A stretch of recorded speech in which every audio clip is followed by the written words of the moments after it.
앞서 국민의힘 선대위 소식 전해드렸는데 국민의힘에는 또 다른 변수가 있습니다. 나흘 전 사면된 박근혜 전 대통령입니다. 곧 정치적 발언을 할 것으로 보이거든요. 박 전 대통령의 복심이라 불리는 유영하 변호사 모시고 이야기 들어보도록 하겠습니다. 안녕하십니까? 네, 박 전 대통령이 그러니까 2월 2일에 퇴원하신다고 들었습니다. 소문이 참 많았어요. 식사를 못 하실 정도로 몸이 안 좋았다고 하는데 이게 사실인지 그리고 지금은 어떠신지도 궁금합니다. 2월 2일 날 퇴원하신 게 아니고요. 2월 2일까지 이제 소견서에서 입원해서 치료를 받으시라고 그랬는데 지금 식사는 잘하고 계십니다. 예.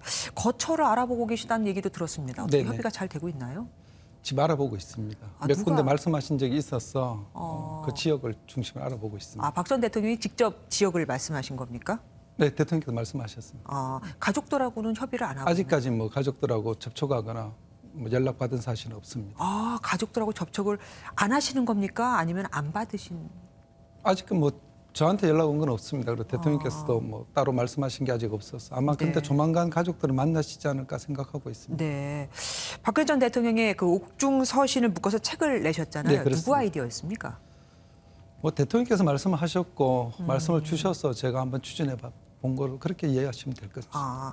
품절될 정도로 인기가 많던데 어떻게 예상하셨습니까? 대통령께서 수감 기간 동안 이제 한 8만 톤 정도를 편지를 받으셨습니다. 8만 통이요. 아마 이 편지를 묶어서 내면은 상당 그 편지를 보내신 분 중에서 상당 부분은 아마 책을 구입하시지 않겠나 이런 생각은 했습니다. 네. 그렇군요. 그러면은 박근혜 전 대통령께서도 그 품절될 정도로 인기가 있다는 걸 알고 계십니까? 대통령께서 병실에서 뉴스를 보시니까 아마 알고 계실 겁니다. 그래서 저도 말씀을 드린 적이 있고요. 네. 책 내용을 보면은 네, 그렇습니다. 시간이 지나면 진실이 드러날 것이라는 대목이 있습니다. 네네. 이 대목 때문에 앞으로 명예 회복을 위한 정치적인 의지를 드러낸 것이라는 평가가 꽤 많습니다. 어떻게 봐야 할까요? 그 부분은 제가 좀 설명을 드리겠습니다. 그 네. 편지가 2017년 11월경에 온 편지로 기억되는데요. 그 편지 내용이 뭐냐면은 당시에 이제 탄핵 당시에 언론 보도 중에 상당 부분은 사실과 다른 내용이 있었고 오보도 많았었다. 그럼에도 불구하고 대통령께서 용기를 잃지 마시고 잘 견디시면은 언젠가는 진실이 드러나지 않겠냐 이런 내용의 편지였습니다. 그래서 그 편지 내용을 읽으시고 아마 대통령이 그렇게 답을 다셨기 때문에 편지 내용대로 이해하시면 될 것 같습니다. 그러면 정치적 의지를 갖고 일부러 쓴 말은 아니다. 아닙니다. 그 편지 내용을 보고 이제 편지 내용에 맞게 답을 다신 걸로 이해하시면 됩니다. 그리고 그 서간집에 보면은 윤석열 이제는 대선 후보죠. 네. 대선 후보에 대해서 그 내용이 없습니다. 혹시 박 전 대통령께서 윤 후보에 대해서 어떤 언급을 한 적이 있으신지요? 그 편지가 2020년 10월 정도까지의 편지를 묶어서 낸 겁니다. 그래서 그 이후에 일어난 편지는 많은데 대통령께서 특정인에 대해서 얘기하신 건 거의 없습니다. 그래서 윤석열 후보에 대해서는 별 말씀 하시지 않으셨다고 이렇게 확인해 드리겠습니다. 자신을 수사했던 사람인데도. 뭐 아직까지 말씀이 없으셨습니다. 박영수 특검에 대해서도요. 그렇습니다. 뭐 일부 정치인에 대해서 대통령께서 말씀하신 게 있는데 네. 그건 제가 언급하는 게 적절치 않다고 봅니다. 박 전 대통령이 나중에 이제 퇴원하면서 내놓을 국민적 그 메시지에 관심이 참 많이 있거든요. 정치적인 메시지가 담길까요?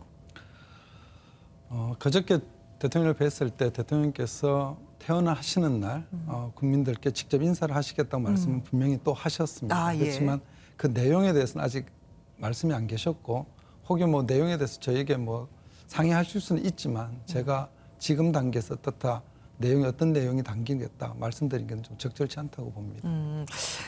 박근혜 전 대통령 입장에서는 어떤 선택을 해도 되실 것 같아요. 그러니까 윤석열 후보를 지지하지 않아도 뭐 당연하다. 당신을 수사했던 사람이니까 이해한다라는 입장도 있을 것 같고 만약에 정권 교체를 위해서 지지한다고 하면 또 대인배로서 정치 재개를 하는데 어떤 또 밑바탕이 될 수도 있지 않겠습니까? 지금은 대통령께서 몸이 많이 쇠약해지셔서 뭐 제가 볼 땐 치료에 전념하셔야 될 것 같고요. 그 이후에 대통령께서 어떤 행보를 하실지는 뭐 지금 단계에서 어떻게 말씀드릴 수가 없다고 봅니다. 우리 공화당 측이 박근혜 전 대통령의 그 명예 회복을 말하면서 동시에 후보 교체, 대선 후보 교체에 대해서도 막 주장을 하고 있거든요. 여기에 대해서는 어떻게 보십니까? 뭐 우리 공화당 분들이 이제 대통령을 지지하시는 분들이니까 대통령에 대한 명예 회복을 주장하시는 건 저는 당연히 있을 수 있다고 봅니다. 그 이후에 뭐 후보 교체에 대해서는 제가 언급할 이유는 없다고 봅니다. 물론 이제 변호사님께서 네. 본인의 생각을 말씀하실 필요는 없겠지만 네네. 어쨌든 지금 복심으로서 나오셨으니까 네. 예, 보시기에 어떨지 지금 계속 여쭤보고 있는 겁니다. 특별 사면과 관련해서 이제 문재인 대통령에게 심심한 사의를 표한다라고 하셨는데 그럼 그걸 고맙다, 감사하다는 의미로 해석해봐도 될까요? 네, 맞습니다. 그 대통령께서 직접 말씀하신 워딩 그대로 제가 발표해드린 겁니다. 어떻게 보면은 나를 감옥에 집어넣은 정권이다, 뭐 그렇게도 볼 수 있지 않겠습니까? 문 대통령께서도 지지층의 반대가 있었던 걸로 알고 계십니다. 그럼에도 불구하고 사면에 있어서. 사면에 대해서 네네. 그럼에도 불구하고 결단을 하셨기 때문에 그 결단에 대해서 대통령께서 사의를 표하셨다고 그렇게 이해하시면 되겠습니다. 비록 나를 감옥에 집어넣은 사람이지만 그래도 나를 사면해 준 데 대해서는 문 대통령께서 감옥에 그때 대통령이 구속된 건 2017년 3월 31일이고요. 예. 그때는 뭐 문 대통령께서 후보 시절이었던 걸로 제가 기억하고 있습니다. 어쨌든 이 정권에서 계속해서 좀 어떤 판결에 영향을 미쳐왔다고 생각하는 사람들이 꽤 있기 때문에 이렇게 말씀을 네네. 드렸던 겁니다. 이 정부에서 박 전 대통령은 특별 사면했지만 이명박 전 대통령은 사면하지 않았지 않습니까?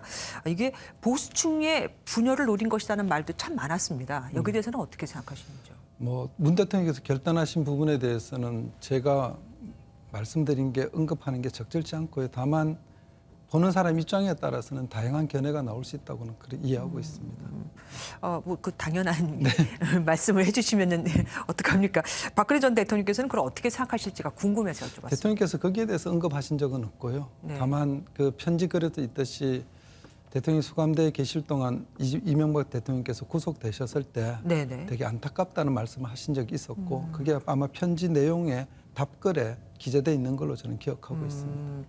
그럼 정권 교체에 대해서는 혹시 말씀하신 게 없으십니까? 저랑 보통 얘기할 때 정치에 대해서는 그렇게 잘 얘기를 안 하십니다. 아직까지는 그렇습니다. 앞으로는 뭐 어떤 얘기를 하실지 모르지만 지금까지는 뭐 정치에 대해서는 거의 얘기를 안 하시기 때문에 대통령께서 말씀을 없기 때문에 제가 굳이 또 거기에 말씀드리는 건 뭐 그래서 그러면 이제 우리 유영하 변호사님의 개인적인 생각을 여쭙겠습니다. 박근혜 전 대통령께서 어떻게 정치 재개를 하시는 게 옳다고 보십니까? 글쎄요, 뭐 제 개인적인 의견을 말씀드려도 또 제 개인적 의견이 확대 해석돼서 그게 분란을 일으킬 수 있고요. 또 그 분란이 대통령께 누도될 수 있고 그래서 제가 말씀드리긴 적절치 않다고 봅니다. 굉장히 신중하시네요. 죄송합니다. 아닙니다. 여기까지 나와주셔서 고맙습니다. 네, 감사합니다.